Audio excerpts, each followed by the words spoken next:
تین عمل بتانا چاہتا ہوں، اگر ضرورت سمجھیے تو ریکارڈ کر لیجیے یا نوٹ کر لیجیے۔ روزانہ فجر کی نماز کے بعد 3 بار سورہ مزمل، صرف 3 بار سورہ مزمل پڑھ لیجیے، اور یہ دعا مانگیے کہ بیت المقدس سے لے کر ہمارے ملک تک اے اللہ ہر جگہ پورے عالم میں انصاف اور امن قائم کر دیجیے۔ دوسرا عمل 2 رکعت صلاۃ الحاجت پڑھیں، 2 رکعت نفل پڑھیے صلاۃ الحاجت کی نیت سے، جس وقت میں بھی آپ پڑھنا چاہیں، اور اس میں پہلی رکعت میں سورہ فاتحہ کے بعد 10 بار سورہ کافرون، قل یا ایھا الکافرون، یہ ایک بار پڑھنے کے بجائے 10 بار پڑھنا۔ اس کے بعد دوسری رکعت میں جب کھڑے ہوں تو پھر ایک بار سورہ فاتحہ کے بعد سورہ قل ھو اللہ احد، یہ بھی 10 بار۔ پہلی رکعت میں کون سی صورت ہے؟ قل یا ایھا الکافرون، اور دوسری رکعت میں قل ھو اللہ احد۔ یہ 2 رکعت نماز سلام پھیرنے کے بعد قبلہ اول کے لیے، مسجد اقصیٰ کے لیے، فلسطین کے لیے رو رو کر دعا کیجیے، انشاءاللہ زبردست نفع ظاہر ہو۔ اور شام کے وقت میں یا جس وقت میں بھی آپ چاہیں دوسری مرتبہ 2 رکعت صلاۃ الحاجت پھر سے پڑھیں، دونوں ایک ہی وقت میں پڑھ سکتے ہیں 2 کر کے، یا ایک صبح کر لیں ایک شام کر لیں، جو وقت آپ کو سوٹ کرے۔ اس میں بھی اسی طرح پہلی رکعت میں 10 مرتبہ سورہ کافرون اور دوسری رکعت میں 10 مرتبہ سورہ قل ھو اللہ احد۔ اور اس بار جو پڑھیں تو ہمارے اپنے ملک کے امن و شانتی کے لیے، یہاں امن ہو، یہاں انصاف ہو، یہاں کسی پر ظلم نہ ہو، اس کے لیے دعا مانگیں۔ تو ایک صلاۃ الحاجت ہے وہاں کے لیے اور ایک ہے یہاں کے لیے۔ یہ شروع کر دیں آج ہی رات سے انشاءاللہ، آپ دیکھیے گا کیا تبدیلیاں آئیں گی۔ اللہ کے ہاتھ میں سب کچھ ہے، سب کچھ ہے اللہ کے ہاتھ میں۔ ہم بدل گئے ہیں، اللہ نہیں بدلا۔ جو رات میں جلدی سوئے گا صبح کو جلدی اٹھے گا، ہزاروں بیماریوں سے محفوظ رہے۔ جو رات میں جلدی سوئے گا صبح جلدی اٹھے گا، اس کی روزی میں بے پناہ برکت ہوگی۔ ہماری زندگی بہت غیر مرتب ہے دوست، بہت غیر مرتب۔ تھوڑے دن انسان کو ذرا دقت پیش آتی ہے۔ آپ اچانک رات میں 10 بجے سونا شروع کریں تو پہلے ہی دن مشکل ہوگا۔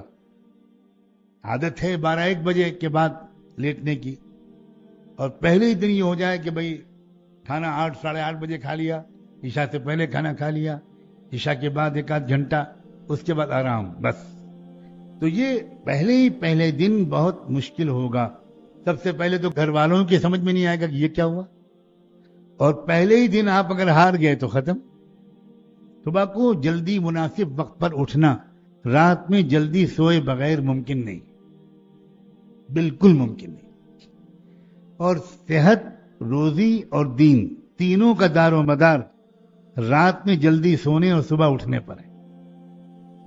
روزی اور صحت اور دین، جو رات میں جلدی سوئے گا صبح کو جلدی اٹھے گا، ہزاروں بیماریوں سے محفوظ رہے۔ جو رات میں جلدی سوئے گا صبح جلدی اٹھے گا، اس کی روزی میں بے پناہ برکت ہوگی۔ اس لیے ہمارے بڑے ہم کو یہ بتاتے ہیں کہ تم سب پریشان ہو اس کے لیے کہ تم اپنی نمازوں میں دھیان نہیں پاتے ہو۔ ہر شخص اسی کا رونا روتا ہے۔ اس کی ترکیب یہ ہے کہ تم اپنے مشغلوں سے اٹھ کر ایک دم سے نماز میں کھڑے ہو جاتے ہو،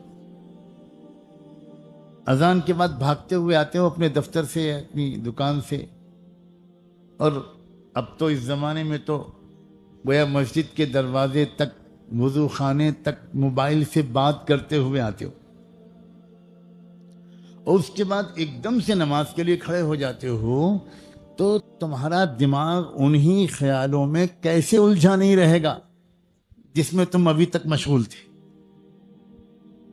اس لیے ذرا اور تھوڑی سی اور کوشش کرو کہ نماز کے لیے کھڑے ہونے سے پہلے تھوڑا سا اللہ کا ذکر کر لیا کرو، تھوڑی دعا مانگ لیا کرو. اے اللہ اب میں نماز کے لیے کھڑا ہونے والا ہوں، اللہ اب میں نماز کے لیے کھڑا ہونے والی ہوں. اے اللہ، اے اللہ، اے اللہ مجھے اچھی نماز عطا فرما، نماز میں خیالات سے مجھے بچا لے. اللہ ایسی نماز مجھے پڑھنے کی اس وقت توفیق دے دیجئے جو آپ کو پسند آ جائے. پہلے یہ دعا مانگ لو، اس کے بعد نماز کے لیے کھڑے ہوگے تو جن مشغلوں اور خیالات میں الجھے ہوئے آئے تھے ان کے اور نماز کے درمیان ایک تم نے عمل کیا تو اس عمل کا اثر تمہاری نماز کے اوپر انشاءاللہ غالب آ جائے گا.